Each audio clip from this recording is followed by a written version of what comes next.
Hello friends, welcome back to my channel. ನೀವೆಲ್ಲ second PU ಯು ರಿಸಲ್ಟ್ಗೆ ತುಂಬ ಕಾಯ್ತಾ ಇರ್ತೀರಾ.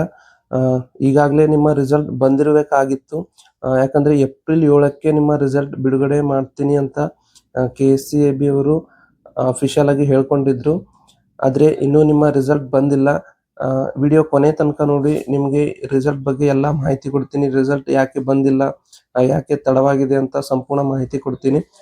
ನೀವೇನಾದರೂ ನಮ್ಮ ಚಾನಲ್ನ ಮೊದಲನೇ ಸಲ ನೋಡ್ತಾ ಇದ್ರೆ ಚಾನಲ್ನ ಸಬ್ಸ್ಕ್ರೈಬ್ ಮಾಡಿ, ವಿಡಿಯೋ ಕೊನೆ ತನಕ ನೋಡಿ. ಇನ್ನು ಮೊದಲನೇದಾಗಿ ನಿಮ್ಮ ರಿಸಲ್ಟ್ ಅಫಿಷಿಯಲ್ ಆಗಿ 7ನೇ ತಾರೀಕು ಬರುತ್ತೆ ಅಂತ ಹೇಳಿದ್ರು, ಆದರೆ ಬಂದಿಲ್ಲ. ಯಾಕಪ್ಪ ಅಂದರೆ KSCAB ಅವರ ಅಫಿಷಿಯಲ್ ಆಗಿ ಹೇಳ್ಕೊಂಡಿದ್ದಾರೆ, ಇನ್ನು ಇವ್ಯಾಲ್ಯೂಯೇಷನ್ ಅಲ್ಲಿ ಸ್ವಲ್ಪ ತಡ ಆಗಿರುತ್ತೆ ಅಂತ. ಆದ ಕಾರಣ ನಿಮ್ಮ ರಿಸಲ್ಟ್ 7ನೇ ತಾರೀಕು ಬಂದಿಲ್ಲ. ಇನ್ನು 2 ದಿನದಲ್ಲಿ ನಿಮ್ಮ ಇವ್ಯಾಲ್ಯೂಯೇಷನ್ ಕಂಪ್ಲೀಟ್ ಆಗಿ ಮುಗಿಯುತ್ತೆ.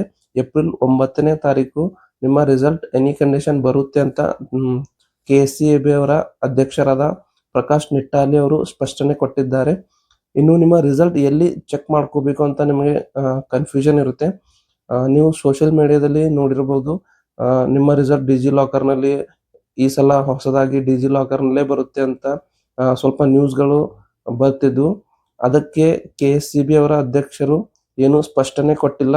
ಈ ಮಾಹಿತಿ ನಿಜಾನೋ ಸುಳ್ಳು ಅಂತ ಪ್ರಕಾಶ್ ನಿಟ್ಟಾಲಿ ಅವರು ಏನು ಸ್ಪಷ್ಟನೆ ಕೊಟ್ಟಿಲ್ಲ. ನಿಮ್ಮ ರಿಸಲ್ಟ್ ಅನ್ನು ನೀವು KSCAB ಅವರ ಅಫಿಷಿಯಲ್ ವೆಬ್ಸೈಟ್ನಲ್ಲೇ ಮಾತ್ರ ಚೆಕ್ ಮಾಡ್ಕೋಬಹುದು.